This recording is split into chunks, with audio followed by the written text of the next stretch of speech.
It's the Pete Sousa Show. Sports, Pete.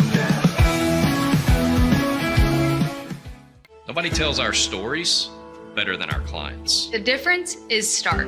I was rear-ended at a stop. I thought I was fine, and then once I got home, I realized it's a lot worse than I thought. I ended up having a ruptured disc. You say you're not hurting, and then an hour later, you're saying you're in all this pain. I just felt like most people would think that I was lying. And that's when I decided to call Daniel Stark. I owe a lot to Daniel Stark. They really got me what I deserved. The difference is stark.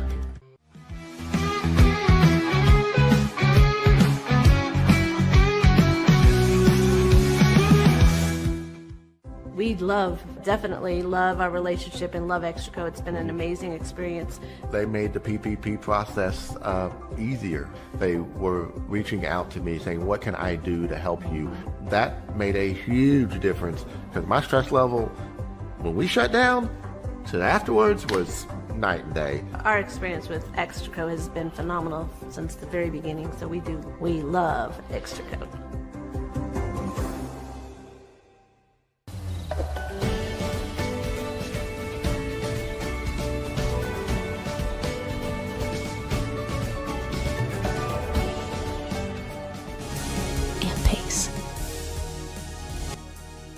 With Ease US makes studio quality voiceovers for your videos online in over 149 languages and dialects. Never been easier to create professional grade videos and voiceovers. Try it today at easeus.com. That's EASEUS.com. Ease US. Hi, I'm Mitch, the co-founder of Cake, a sexual health and wellness company designed for today and designed for you. Yes, you. The entire product line can be found at hellocake.com, and it's also available in every Walmart near you.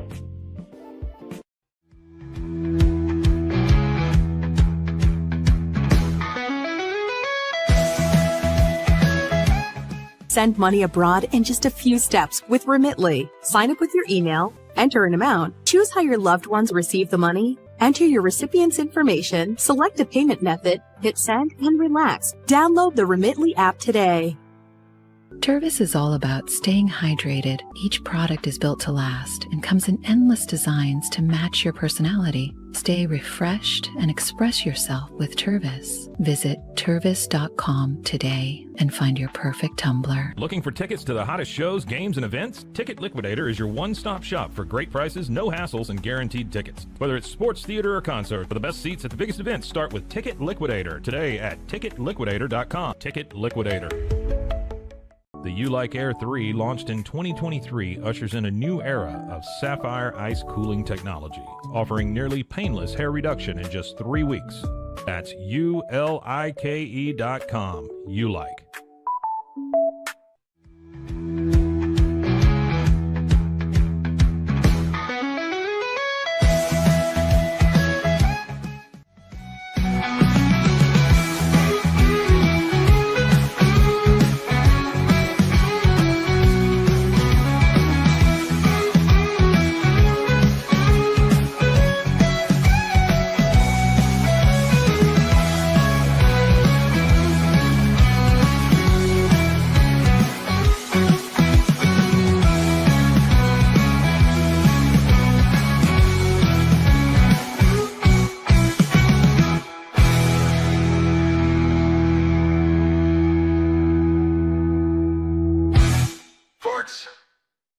It is the Pete Sousa Show, and it is, what is it, Wednesday, right? Yeah, Wednesday morning here in Central Texas.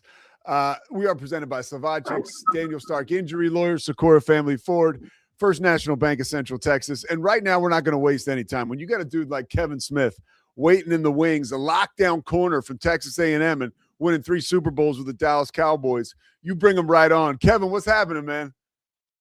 I'm good. How you doing? You doing okay? I'm doing great. And I thank you so much for taking the time to join us this morning and to talk a little bit about your team. They got a big game coming up against Miami at home.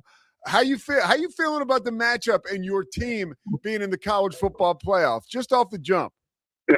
Well, first of all, I'm happy for what Mike Elko is doing down at A&M. He's definitely taking the bull by the horn and, created a great culture and getting, through the transport portal and, and great recruiting. They've got some great, just looking at the team, I went down there early in the year, saw them play against, I think, Mississippi State, and being on the sideline, they look like an SEC team now from top to bottom, D-line, the safeties, the receivers, and they were able to do some good things this year. I mean, other than losing to UT, that, we feel pretty good about where we are right now. Now, playing the Hurricanes, I mean, if you watch the Hurricanes, it's probably the most talented team in the playoffs right now, player for player. Probably one of the best looking defenses out there. So A&M is going to have their hands full. But, being at home is not a home game. I mean, it's a home game, but it's really a host game. There's not really a home game based on how they can present the scoreboard and different things. And, and I didn't know that until this week. It's a host game and not so much a home game. Yeah, it's kind of like if you were to host the first round of like the NCAA tournament or something, I guess. I'm like you. Exactly. That kind of surprised me as well. By the way, we had your former teammate from the Dallas Cowboys, Darren Smith, was on here yesterday talking a little smack about his Hurricanes.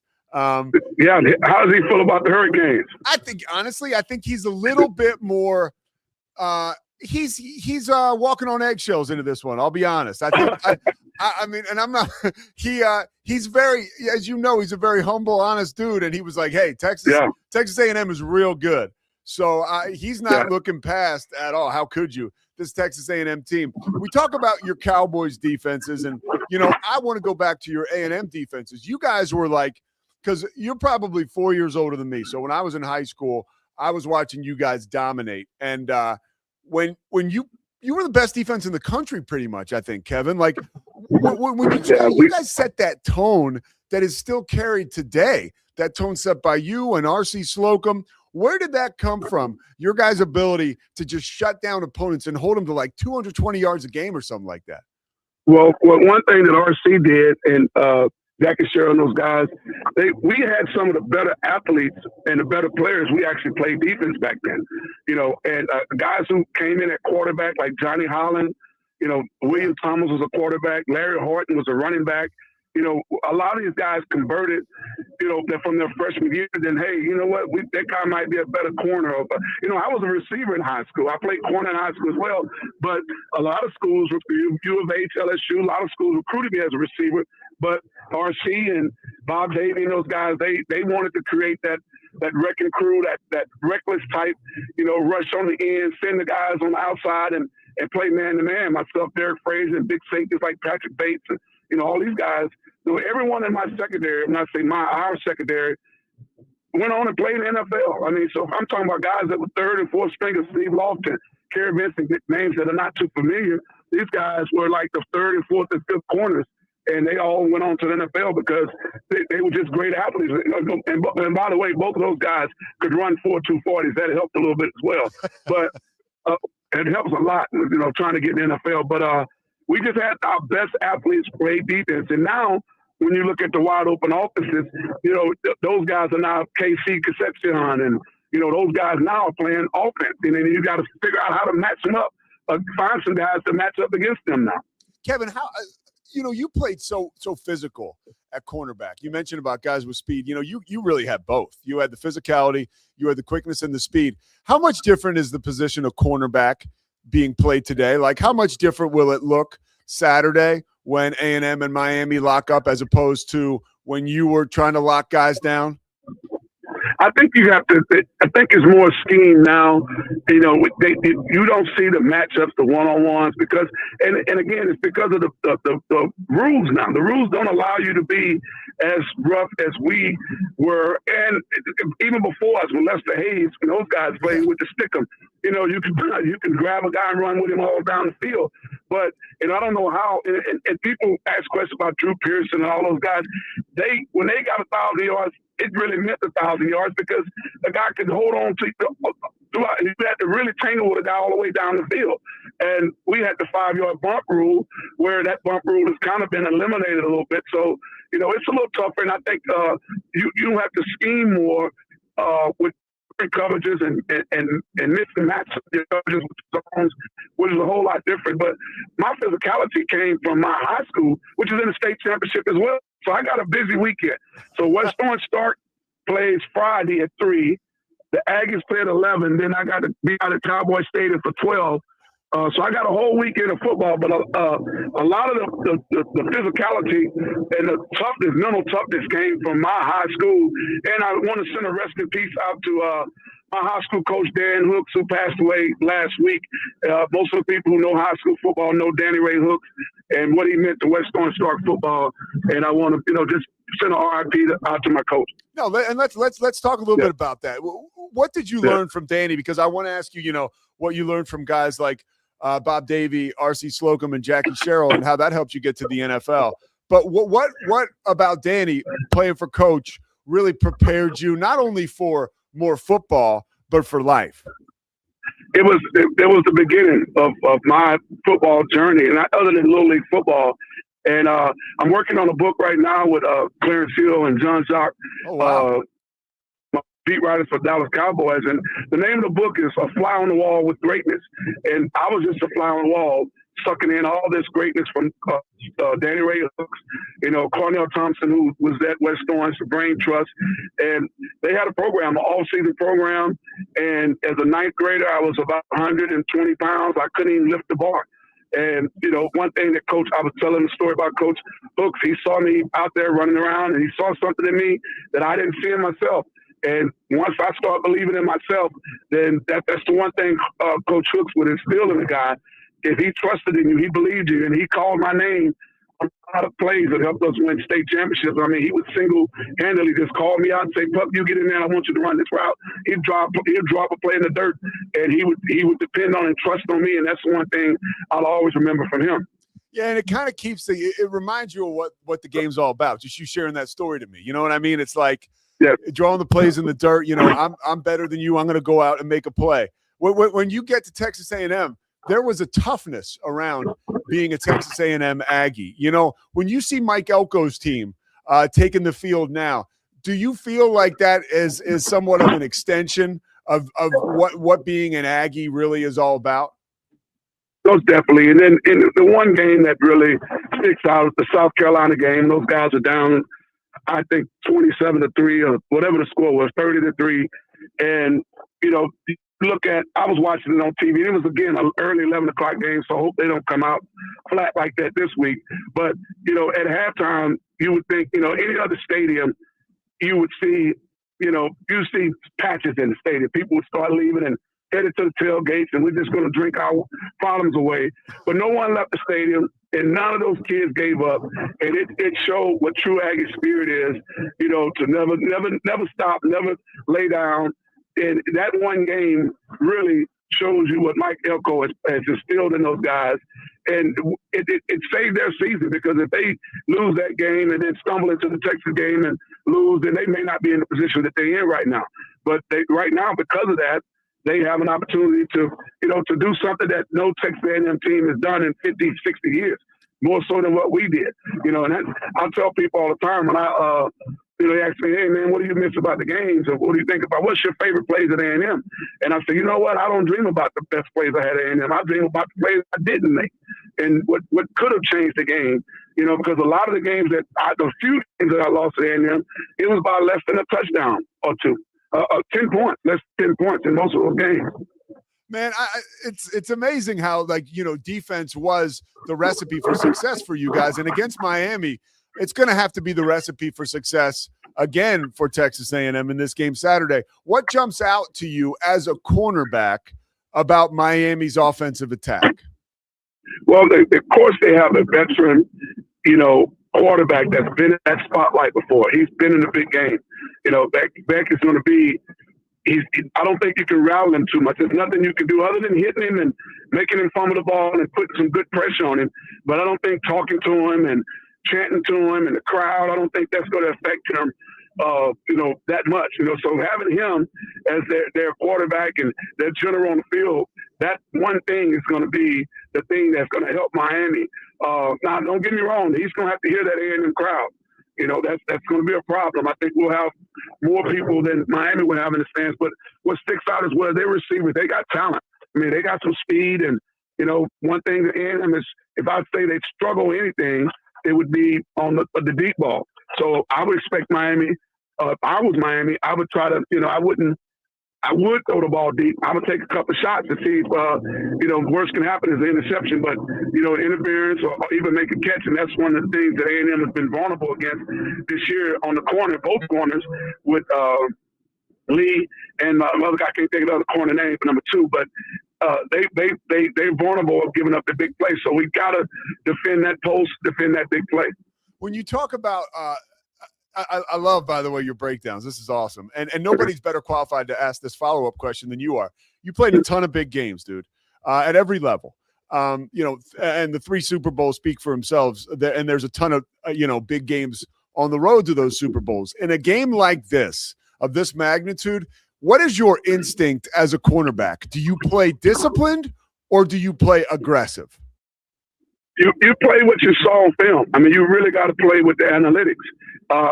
One thing that I was taught from high school on up, through college, we watched a lot of film. And one thing people don't know that, and I tell people all the time, was just that Jackie Sherrill was the coach at the University of Pittsburgh in the mid-70s. On his staff was Jimmy Johnson. On his staff was Bob Davie. He was a GA. On that was Butch Davis. All the coaches that was Wannstedt might have been somewhere in the mix too there. Dave Wannstedt was with that staff. Yeah. Jackie goes to A&M. Jimmy goes to Oklahoma State and ends up at Miami. So I feel like I'm a Hurricane as well, because when I got drafted to the Cowboys, it was Michael Irvin and Darren Smith came, Kevin Williams came, and Jimmy Jones. It was all Miami players there. Smith. So I was a part of the Hurricane family too, being a part of Jimmy Johnson. But again, that whole system, Jackie, went to A&M. I played for Jackie, get drafted by the Cowboys. With Denny, the first college college. So yeah, he fits your system. He's going to do this. He's going to play it by the rules. He's going to watch film. He's going to be on time. He's going to be accountable. So really and truly, with a corner, anybody that plays the game has to understand what system you got. How do they want to attack our system, and how analytically what do they do on down and distance, possessions? What do they do personnel? When are they going to take the deep ball after a turnover? All those things got to factor in, and all that's got to happen within seconds of the play call. And so that's. And I try to, when I was working with Michael Johnson Performance, getting guys ready for the combine, that was a part of the process that we would teach these guys, how to mentally get ready for a game based on the analytics of what you saw on the film. Dude, and how cool is that, right? It also lets you know, like for young kids, like you're always in the middle of some kind of interview, right? Because, right. For Jimmy to call Jackie Sherrill, all that stuff I think is really so cool. Offensively, right. What does A&M have to do to win this football game, in your opinion? I think if they get the Moss kid back, what they've been missing, he's their bruiser. Yeah. If they can get him back and get him to go 40, 50, 60, 70 yards, because he's a type of back that's going to keep the drives going. Those 3rd and 1s, those 3rd and 2s, the 4th and 1s, they got other backs. I know Emmett Son's been back there. He's been their short yardage guy, but he's not Moss. He's not as big as Moss. But, of course, Reed has got to play well and protect the football. I think once they get their running game going, that would give Reed some more play action options, read options, some more of their, RPO stuff. But I think they're going to do well. I think they're really going to take some shots and move. No one's really stopped A&M this year other than, themselves. So if Moss can get back and we get a good running game, I think we'll be able to control the ball and keep the ball away from them. And the time of possession may be the factor in the whole game. Yeah, when you talk about one more about when you bring up Emmett's son, does Emmett, like when his son is thinking about making the move to Texas A&M, is that something like, do you get a phone call from him or do you hear about that after it happens? Like, how does that go down? Well, I talked to him, and I think EJ initially really wanted to go to A&M. And I think Emmett has a lot of business partners in his businesses with A&M. And, of course, his oldest daughter, went to A&M and played soccer. So she was already there and it may have been her senior year or junior year would have been EJ's first year when he went to Stanford. But I think he initially really, really – because he had committed to A&M. And so, yes, we talked about it. Me and Emmett still play dominoes. And he's so happy and proud that EJ is, actually getting some good run this year. And EJ was really a big factor in about 2 or 3 of the Arkansas game for sure, and a few of the other games. He was, if it wasn't for EJ, in the absence of Moss, then that would have been, those games would have been up for grabs, you know. But yeah, we've talked about that, and Emmett is just so happy and proud, and EJ loves it down there. He just loves it to death, man. Hey, a couple more questions for you. It really is so cool. I mean, and how lucky am I? I get to talk to Darren yesterday, Darren Smith, and now I'm talking to you. But this Cowboys like alumni chapter, you guys who won so much together, you all really seem like you actually really like each other and still stay in touch. You know, tell me a little bit more about those relationships and how strong this bond is.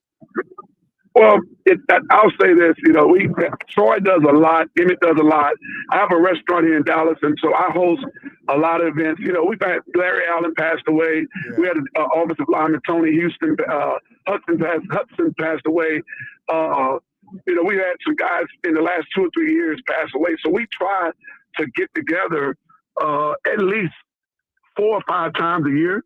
And Troy does a big event, just, hey, we went out to, I can't think of the place down in Uptown, but it's I can't think of the name of that place. It's like a park, outdoor park. You sit down in restaurants, and all the guys, and guys just come. It's free drinks, it's free food, and you know it's sponsored by 8 Beer, and Novacek's there with his liquor, and you know Stepnoski, who's about 190 pounds. You wouldn't recognize Stepnoski now.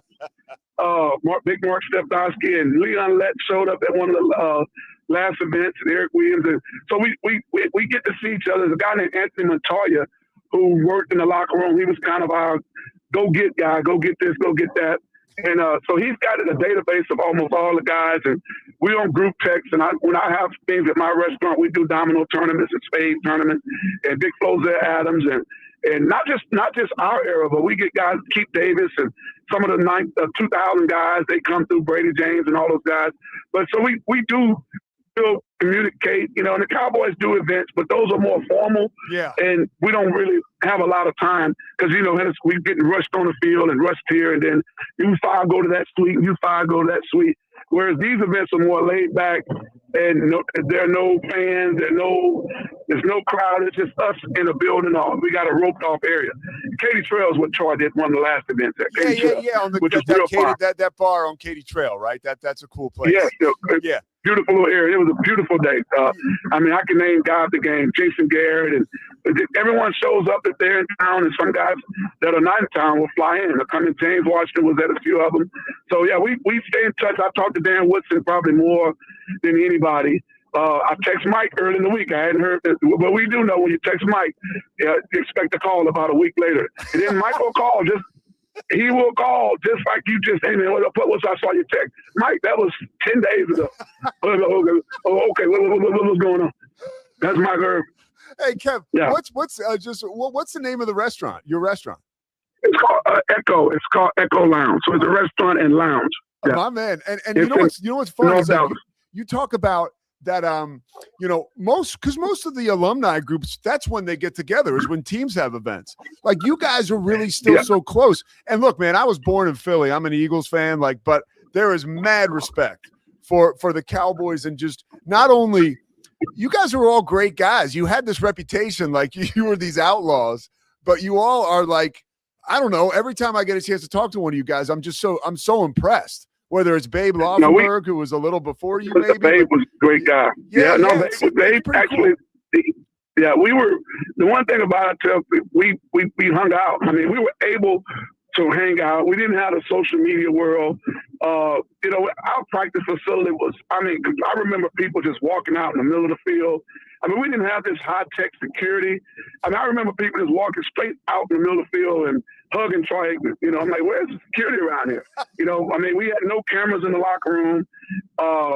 And we had a place called Cowboy Cafe that was our little hole that we watched Monday Night Football, and we shot pool, and, you know, and people came in. That's Mike Irvin. That's Charles Haley. We wasn't really bothered. You know, we would, hey, you can't get autographs in here. But that's not the case no more. With social media, you know, these guys, I hardly ever see 2 or 3 of the Cowboys together. right now. I mean, never. I've never seen it. And I live in Plano, which is 5 minutes, I say 7 minutes from the Star where I live, and I hardly ever see them in a group of 5. Never seen them in a group of 5 or 10. And you would never see us back in the day. We went out together. We had a rule. If we go out together, we come in together. And we would go out in packs, at least 5 or 6 or 7 of them. And we're still that way today. And that's when we see each other. It's almost like we're sharing these 20, 30-year-old stories, but it's like we just saw each other yesterday, like we just left practice and we're back in the meeting rooms again. That's kind of how the conversations go.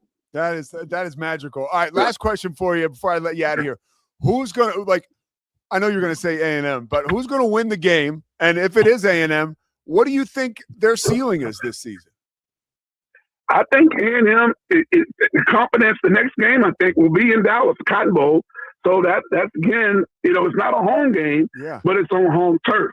So I'm thinking A&M will beat Miami. I'm thinking A&M will beat Ohio State. I believe that in Dallas. Now, after that, I don't even remember the bracket. I think they'd have to play who then? I have to if look they it beat up. Ohio State, I think the other it's not Oklahoma and Alabama. They're on the other side. Yeah. I hadn't looked at the bracket, but I think they can make it to the semifinal game, and then call me back after that. All right, so let's see. Hold on. You'll have to play Georgia probably. That'll be tough, right? That'll be a tough game, but I mean, it's an SEC team on the road after 2 big wins. It depends on if they're healthy. If you don't lose any of your key players, then we'll see how it goes. We'll roll the ball out there and see if we can go out there and win. I'm confident in them. If we can come out and play good solid on defense and move the ball like I think we can, I think A&M has a shot. Yeah, Kevin Smith, dude, you're the real deal. I can't thank you enough for calling in and being a part of this discussion today. Pretty awesome. I appreciate you guys having me. You got it, man. Thank you. Take care, Kev. All right, take care. All right, take care. There he goes, Kevin Smith, man. That was pretty awesome. And again, you got to realize I grew up an Eagles fan. This is uncharted territory for me, but I got to tell you, he talks about, I want to take just 1 second to talk about these Cowboy teams as my screen behind us is dark, which is fine, Scotty. Yeah, I know. It's like going on. It's like something over at my place now. It's like, I by the way, I am getting so old where like I got this gigantic television and I have like issues with it where I just end up watching stuff on my phone or my computer because I'm like, this will be way easier if I just watch it on my computer.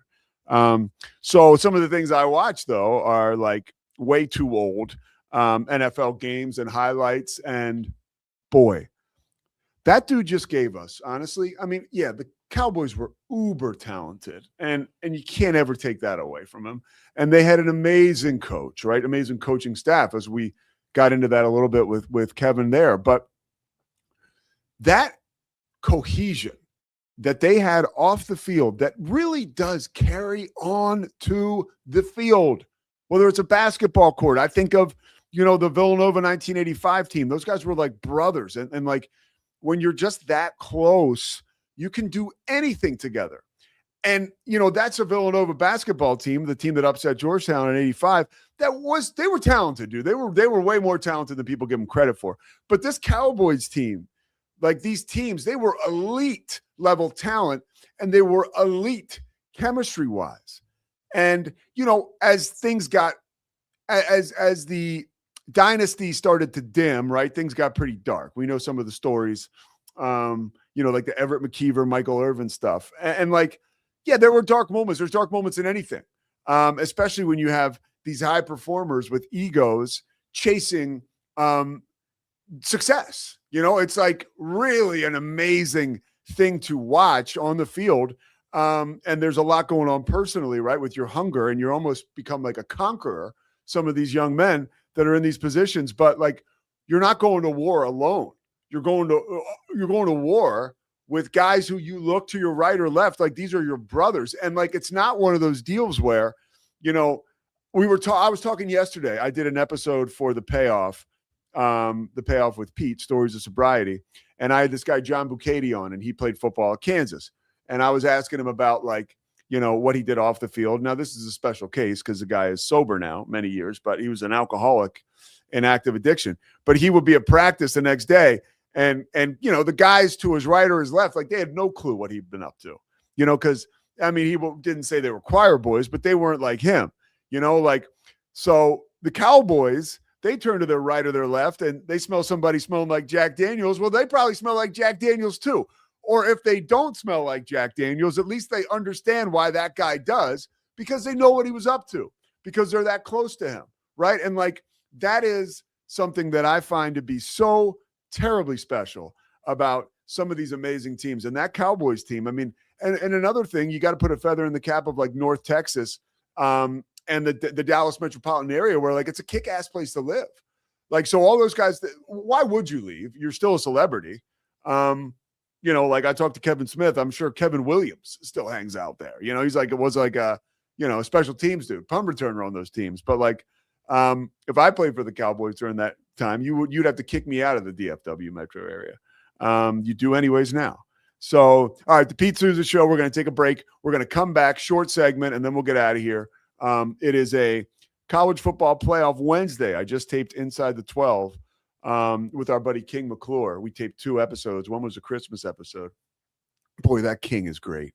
He is like, and the cool thing about that show is like, I can get a little like, I can make it like first takey. Like if King said something today, this is interesting, Big 12 basketball wise. We were talking about Houston, and he was talking about Milos Uzan, and he was talking about just how good they can be this year.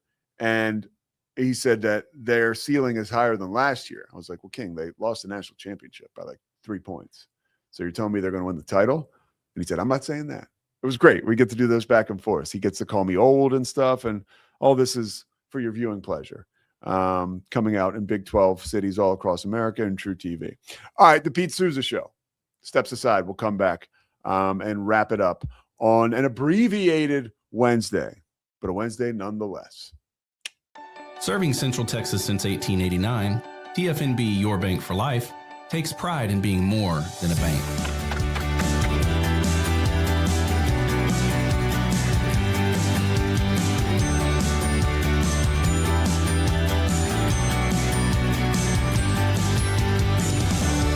TFNB, we remain committed to these principles. If you value them too, come join us. TFNB, your bank for life.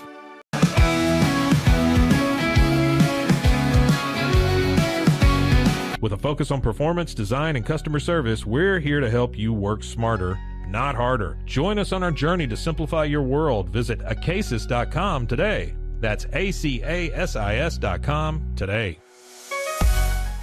Designed to elevate the off-road experience, enabling adventurers to conquer any terrain.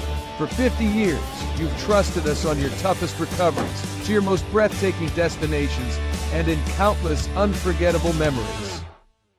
We offer fast shipping, exceptional customer support, and furniture solutions that stand up to high traffic environment. Elevate your space with BizChair's vast selection of stylish, reliable, and cost-effective furniture. Visit us today at bizchair.com to transform your business.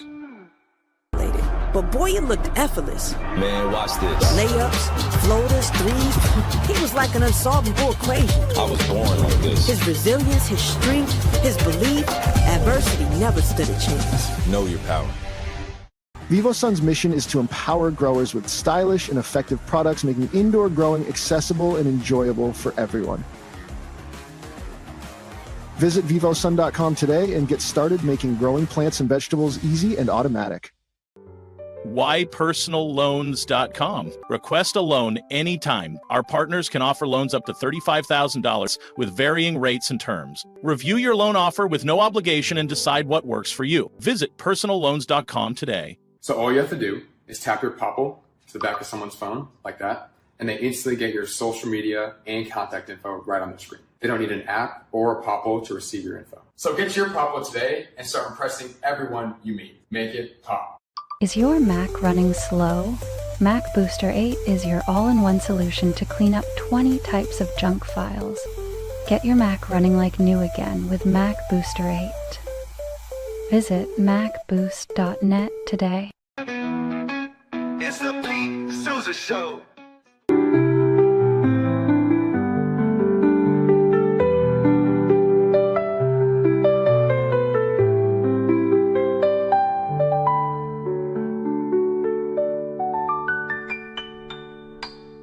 Farmhounds offers natural treats and chews made with quality products that support family farm, regenerative agriculture, and humane farming practices. Give your dog the best with wholesome, organic ingredients that promote health and happiness. Shop now at farmhounds.com.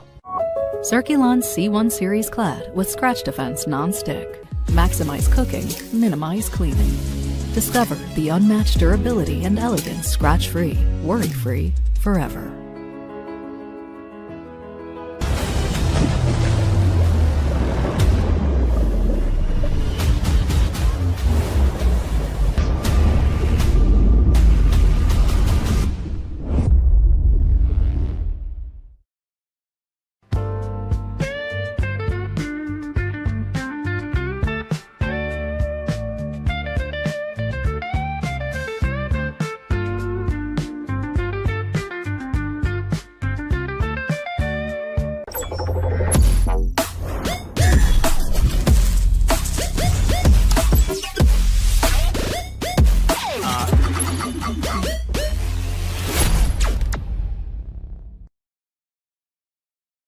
I am obsessed with helping business owners increase their traffic and turn it into profit through the power of Pinterest marketing. It's this amazing platform where people are looking for ideas, inspiration. They have a problem and they're actively looking for a solution. Stability.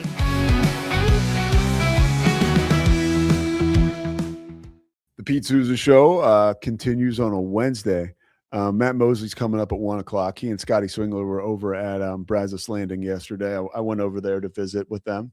Matt had Joe Klanderman on, new defensive coordinator for Baylor, who I'm a sucker for any kind of like change, hype, whatever, belief. I like, I'm like, oh, okay, like we're turning the page. Like, you know, Dave Aranda's going to totally give up all his play calling, defensive play calling. So Klanderman will come and take care of that. And I don't know, I feel a little bit of hope for Baylor fans. And are we going to get DJ Lagway? Just a yes or no. What do you think? Do you have an update? Scotty's got an update. What do you got? The update I got yesterday, Baylor staff is not convinced he is worth the dollar amount. Oh, for Christ's sakes. Really? That is what I, again, same as my source yesterday. Neither source I've talked to is like necessarily super tight end or like I wouldn't take anything they say 100%. But, you know, as I said 2 days ago, it was they think they've got him.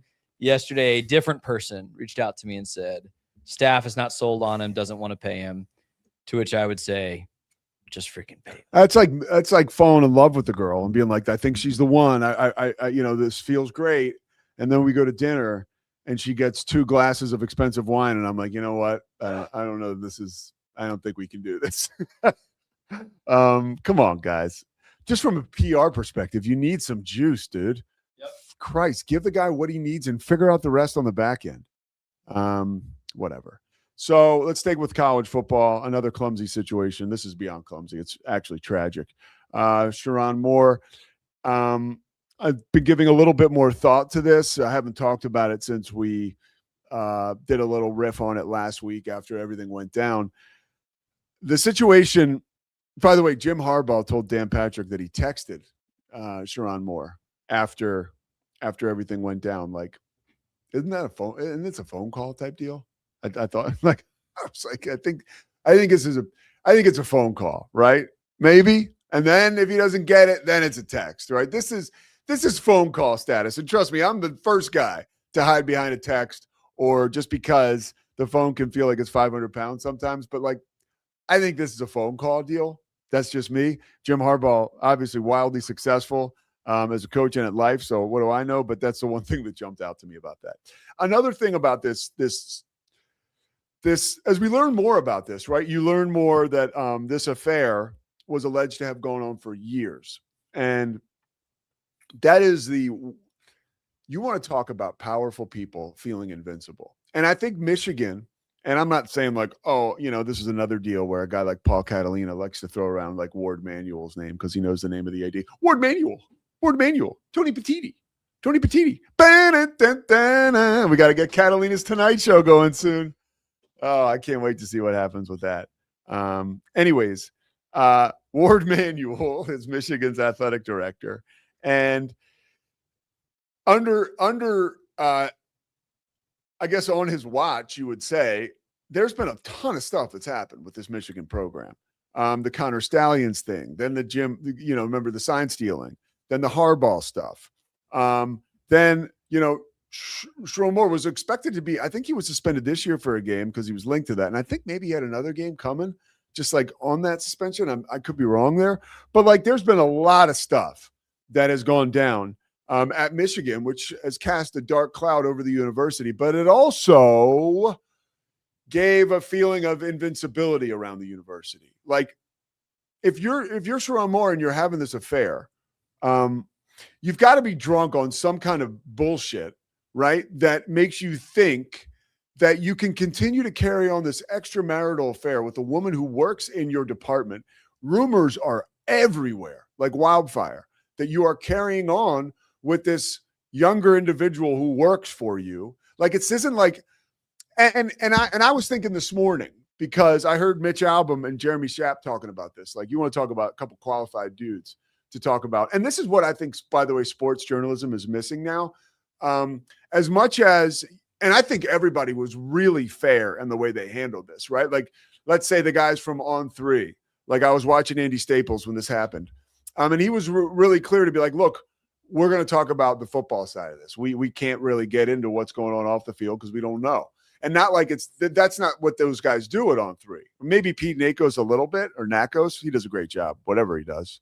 But maybe that's more down his alley. I don't know. But a guy like Jeremy Schaap, right, and Mitch Albom, well, they eat this stuff up. They will bring to life or to light more on situations like this. And the invincibility around the Michigan program and that feeling of invincibility where it's almost like you're intoxicated can lead to behavior like this. Like, like a lot of times we see this with athletes and, you feel you're treated differently, right? Because of what you can do on a certain field or court. The same thing goes for coaches, right? Like you're treated differently than the average person in society. Now, I will say that sometimes football, basketball, sports in general get a bad rap. For example, when you say, okay, well, Sherrone Moore's not the first, look at Bobby Petrino, look at Mel Tucker, look at Rick Pitino, and it's like, okay, hold on for a second. Look at CEOs all across America. Like, I don't like when we just, okay, this is just like these sports coach animals. Like, no, wherever there's money, power, and a lot of success, there is an opportunity for a person to get over their skis with intoxication of self, right? Like, I can do no wrong. And if I do wrong, I got a million people behind me who are going to make wrong go away. And like, I don't think that's like specific to sports. I don't like that at all. In fact, I hate it when they try to paint coaches in a corner, like, we're some kind of animal, like, or they're some kind of animal. Like, I'll tell you, a lot of guys in the business world, like you would think, right? Your initial inclination is to think, well, a guy that's successful in business and, owns a major company, well, he's got tact, he's got class, he's polished. No, that's not it. Life is messy. People that are in position. Maybe you could look at the White House sometimes. Just saying. All right. I'm not trying to start anything, but right. It's the most powerful person you could say in the world. A little rough around the edges. I think we can all agree on that, whether you're in or you're out. So to paint it like, oh, these are just football coaches, let's pump the brakes there. But now let's go back to the stupidity. Because I sat here and I said, about this Sherrone Moore thing. Well, would I have done it? And I say, well, I've never been the head coach of Michigan. I can promise you, if I was the head coach of Michigan before I got sober, I would have, Sherrone Moore, I would have said, hold my beer. Watch this. Okay. So again, like, not like in my lifetime, I wasn't capable of something like this or worse. Right. But there have been changes that have taken place in my life, drastic changes, like 15 years ago, that have put me in a position where, I would really hope I don't even flirt with any kind of mistake like that. Right. That being said, this guy gets, talk about failing the idiot test. Okay. You want to know about that thing that we say is undefeated? I mean, you could say that that's undefeated, but you can also say stupidity in this degree is undefeated. You know, Bill Parcells used to say his dad had this amazing quote, and it's simple, but it really applies to Sharon Moore here. I think it's like, you know, when you look at a situation like this, you say, Parcells' dad used to say to him, don't discount stupid, dude, because it's always in there somewhere. And this brash stupidity, right, where this guy's biggest problem came when the girl broke up with him on Monday.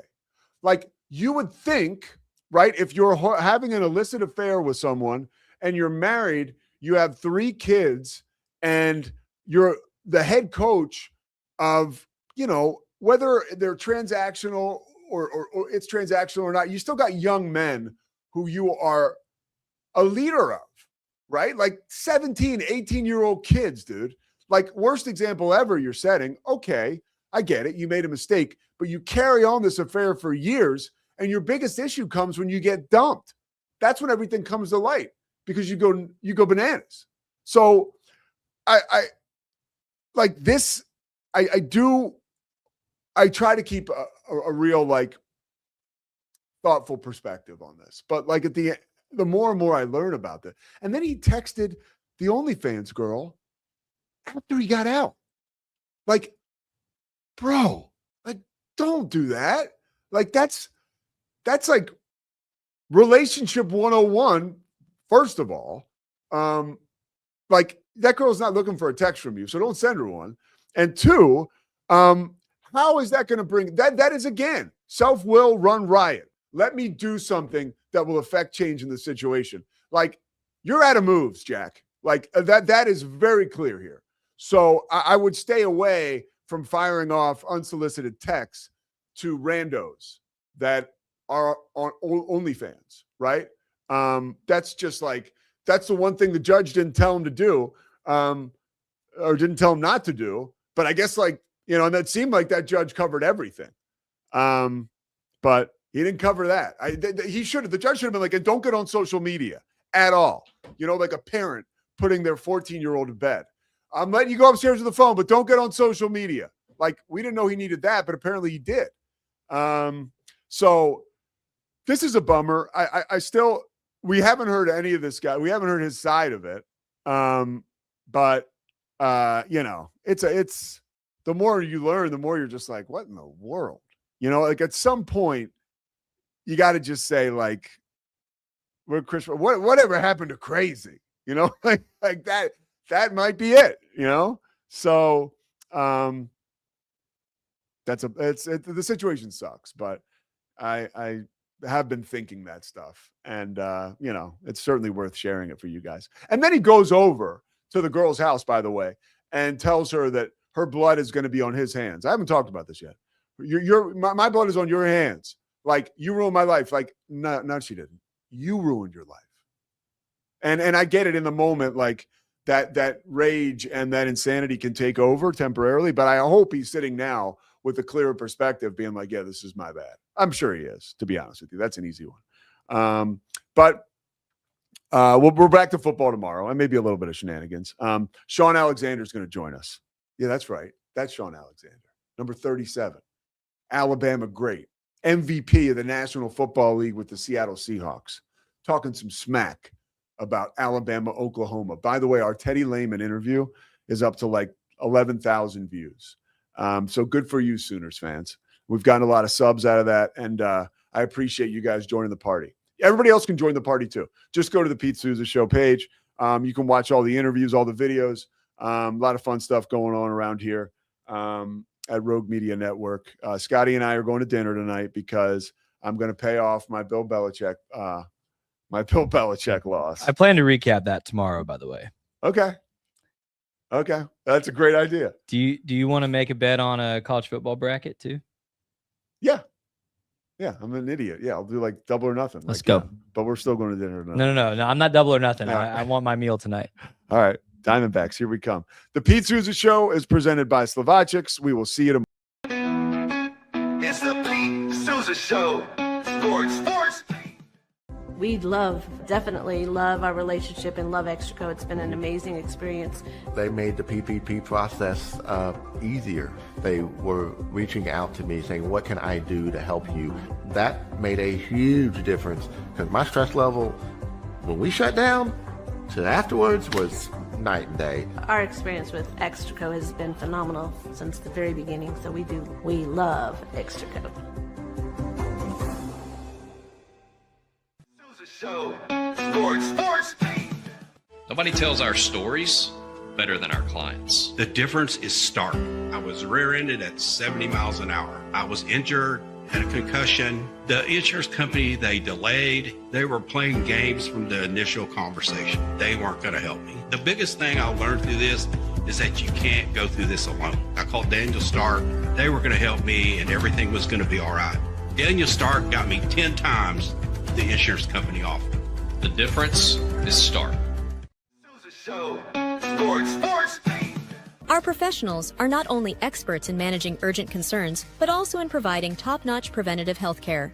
We're proud to connect pet owners to a vast network of licensed veterinary professionals, ready to address any immediate concerns. Book your first appointment today. Nalgene Outdoor has been your trusted companion, fueling adventures and helping protect the planet. We're committed to reducing waste, improving access to clean water, and providing simple, safe, and sustainable products for you and your family. NALGENE.com.